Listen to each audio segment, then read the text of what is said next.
भारत और चीन के बीच पूर्वी लद्दाख में जो लाइन ऑफ एक्शन कंट्रोल है, उस पर पिछले 4 महीने से तनाव बना हुआ है, ये हम सब जानते हैं। लद्दाख में पैंगोंग लेक के पास भारत और चीन के फौजियों के बीच एक बार फिर आमना सामना हुआ है और चीनी फौजियों ने पैंगोंग झील के दक्षिणी किनारे पर हमारे इलाके में घुसपैठ करने की कोशिश की है। हमारे फौज ने बयान जारी करके कहा है कि 29 और 30 की रात को, 29 और 30 अगस्त, आज 31 अगस्त है, 29 और 30 अगस्त की रात को चीनी फौजियों ने पूर्वी लद्दाख में पिछले जो एक कंसेंसस बना था, सहमति बनी थी, उसका उल्लंघन किया और उकसाने की हरकत करते हुए जो एक स्टेटस को बना हुआ था उसको बदलने की कोशिश की। तो हमारी फौज ने चीनी फौजियों की इस कोशिश को नाकाम किया और चीनी फौजियों को पीछे धकेल दिया। भारत ने इस इलाके में अपने फौजियों की तैनाती और भी बढ़ा दी है।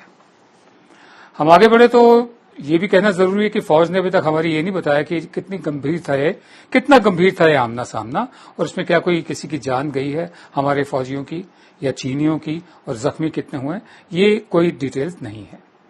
पैंगोंग लेक के इलाके के पास हुई इस ताजा आमना सामना जो हुआ है, इसके बावजूद चुशूल में ब्रिगेड कमांडर लेवल की फ्लैग मीटिंग हुई है। वो तो कांग्रेस के प्रवक्ता हैं रणदीप सिंह सुरजेवाला, उन्होंने प्रधानमंत्री की चुप्पी को लेकर सवाल उठाए हैं।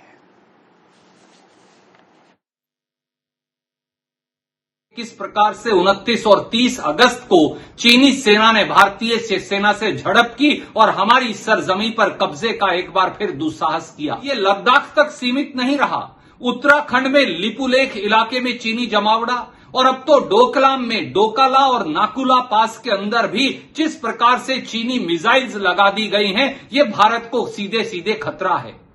देश की सेनाएं तो रक्षा कर रही हैं, वो तो निडर होकर सीना थामे खड़ी हैं, परंतु देश के प्रधानमंत्री मोदी जी कहां हैं?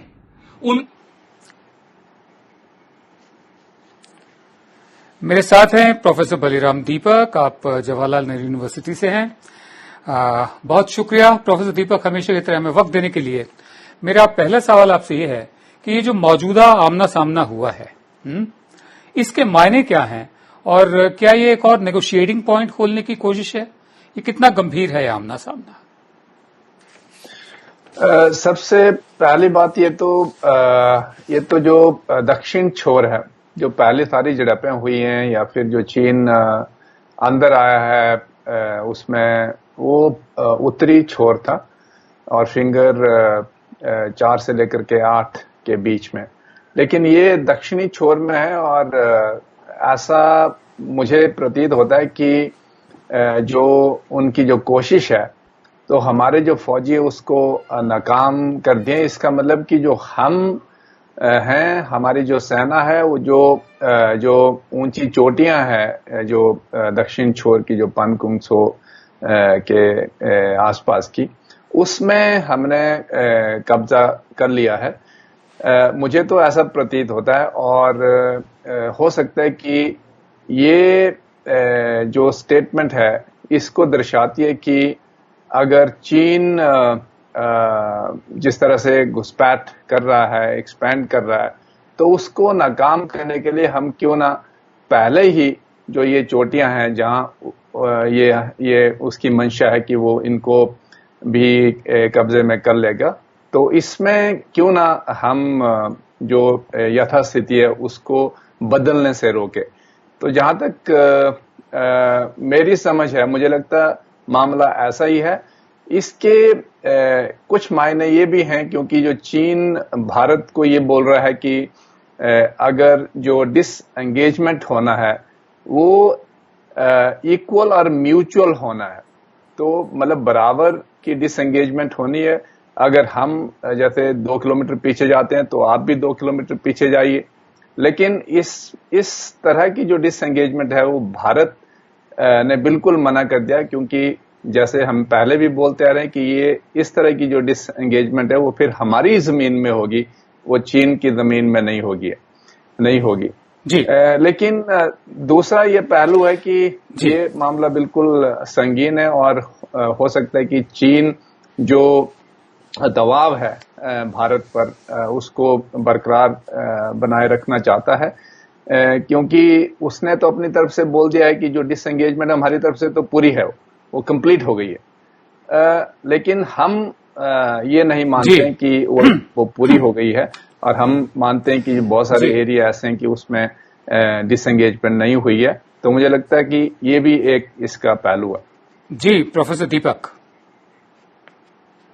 जी, मैं आगे बढ़ता हूं। 15 जून को गलवान घाटी में हुई जो आमना सामना हुआ था, झड़प हुई थी, उसके बाद से भारत चीन के बीच मिलिट्री और डिप्लोमेटिक लेवल की कई दौर की बातचीत हो चुकी है, लेकिन इन बैठकों का कोई खास नतीजा सामने नहीं आया है। चीनी फौज ने गलवान घाटी में कुछ कैंप्स को खाली किया है, लेकिन चीन पैंगोंग लेक और डेप्सोंग इलाके में पीछे हटने को तैयार नहीं है।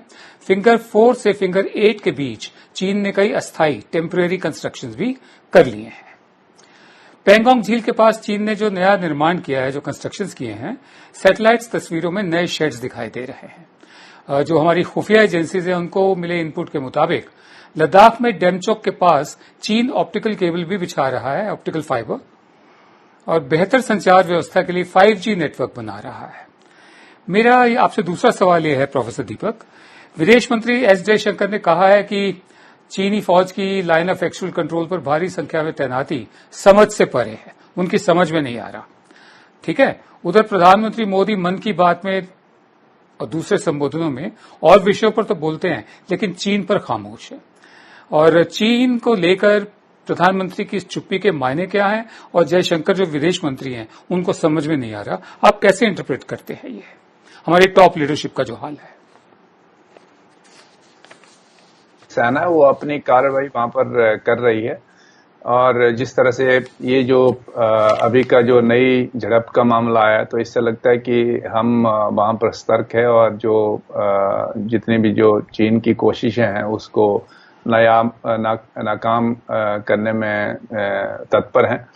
और शायद ये भी ये है कि चीन पर थोड़ा दबाव इस तरीके से बनाया जाए कि चीन अगर जो अतिक्रमण करता है तो भारत भी कुछ जगह पे जहां लगता है कि उसको वो कर सकता है तो वहां अतिक्रमण वो कर सकेगा। लेकिन जहां तक विदेश मंत्री की जो स्टेटमेंट का सवाल है कि चीन में जो डिप्लॉयमेंट है वो उनकी समझ से बाहर है, मुझे लगता है कि सब लोग ये समझ रहे हैं, खास करके जो एनालिस्ट हैं, विशेषज्ञ हैं, इस बात को मानते हैं कि चीन पूरी तैयारी कर रहा है। जैसे आपने भी बताया कि वो जो सर्दियों में भी वहां रहने की पूरी उसकी तैयारी है, जिस तरह से वो स्ट्रक्चर बना रहा है वहां पर, और यहाँ तक कि जो चीनी जो मीडिया है, वेबसाइट में खास करके जो सोशल मीडिया है, वो जो फौजी हैं उनके जो उसमें ये साफ तौर से बताया गया कि तो विंटर में भी चीनी फौजी वहीं रहेंगे। जहां तक प्रधानमंत्री की चुप्पी की बात है, मुझे लगता है कि प्रधानमंत्री को जैसे चीन का हम नाम इस समय नहीं लेते हैं, मुझे लगता है कि उसमें नाम लेने में मुश्किल ही क्या। तो जो भी हमारे व्याख्यान आते हैं उसमें हमें सीधे तौर पर के चीन का नाम लेना चाहिए, और जो चीन वहां कर रहा है और हम उसको कैसे टैकल कर रहे हैं, ये सब उनको जनता के सामने रखना चाहिए। जी, मैं आगे बढ़ता हूं। चीन के इस रवैये को देखते हुए भारत ने भी लाइन ऑफ एक्चुअल कंट्रोल पर अपने फौजियों की तादाद कम ना करने का फैसला किया है। बीती 23 अगस्त को रक्षा मंत्री राजनाथ सिंह ने हाई लेवल बैठक में लद्दाख के जो हालात हैं उनकी समीक्षा की थी। हाल ही में chief of defence staff general Bipin Rawat ने कहा था कि चीनी घुसपैठ की समस्या के समाधान के लिए फौजी रास्ता भी खुला हुआ है, उस पर भी विचार किया जा सकता है। और जनरल रावत ने यह भी कहा था कि दोनों देशों के फौज के बीच बातचीत नाकाम होने के बाद ही फौजी रास्ते पर सोचा जा सकता है। बहरहाल, मेरा आखिरी सवाल आपसे ये है प्रोफेसर दीपक, कुल मिलाकर इस दफे भारत का जवाब कैसा रहा है, रिस्पांस कैसा रहा है? पिछली दफे जो हुआ था गलवान में, उस वैली में, वी वर कॉट अनअवेयर्स, हमसे कोताही हुई थी और वो चीनी अंदर आ गए थे। इस दफे का रिस्पांस आपको कैसा लगा है? नहीं, मुझे लगता है कि इस तरह जो इस बार का जो रिस्पांस है, जो मेरी समझ के हिसाब से वो बहुत बढ़िया है। और जो हमने जो हाइट्स वहां पर जो दक्षिण छोर है उसका उस पे हमने कब्जा कर लिया, और ये एक निगोशिएटिंग पॉइंट हो सकता है और ऐसे ही कई पॉइंट और भी हो सकते हैं। मुझे लगता है कि आने वाले दिनों में ये एक संकेत उस दिशा में भी है कि सिर्फ जो वेस्टर्न सेक्टर ही नहीं, लेकिन इस तरह की जो घटनाएं वो दूसरे सेक्टर में भी हो सकती है। और ये एक भारत की तरफ से एक इशारा है कि हम जो आपकी जितनी भी आप कोशिशें कर रहे हैं अतिक्रमण की, उसको हम नाकाम करेंगे।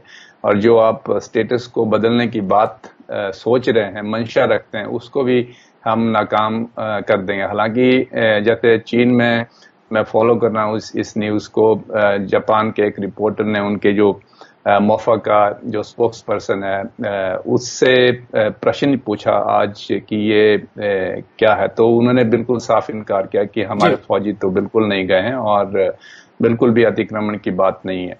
लेकिन मुझे लगता है कि ये एक संगीन मामला है और ये भी दर्शाता है कि हमारी जो पहल है, खास करके जो सैन्य मैकेनिज्म हमने अभी तक एंगेज किए हैं, अख्तियार किए हैं, या फिर जो डिप्लोमेटिक जो चैनल्स खोले हैं वार्ता के लिए, वो बिल्कुल अभी तक नाकाम रहे हैं। और मुझे लगता है कि ये एक बिंदु हो सकता है कि प्रेशर पॉइंट हो सकता है और इस तरह के और भी आगे चल करके हमको हो सकता है कि प्रेशर पॉइंट मिल सकते हैं देखने के। लेकिन हमें इस बात का ये भी ध्यान रखना चाहिए कि ये काफी खतरनाक भी सिद्ध हो सकता है और उसके लिए मुझे लगता है कि सारी सेना तैयार है। जैसे आपने कहा कि सेना हमने बढ़ा दिया वहां पर 2 डिवीजन, और तो ऑलरेडी वहां 1 डिवीजन और हम भेज रहे हैं और जो पूरी चीन की जो शक्ति है सेना की, उसका पूरा मुकाबला डट कर करने के लिए वहां पर हम तैयार है। और मुझे लगता है कि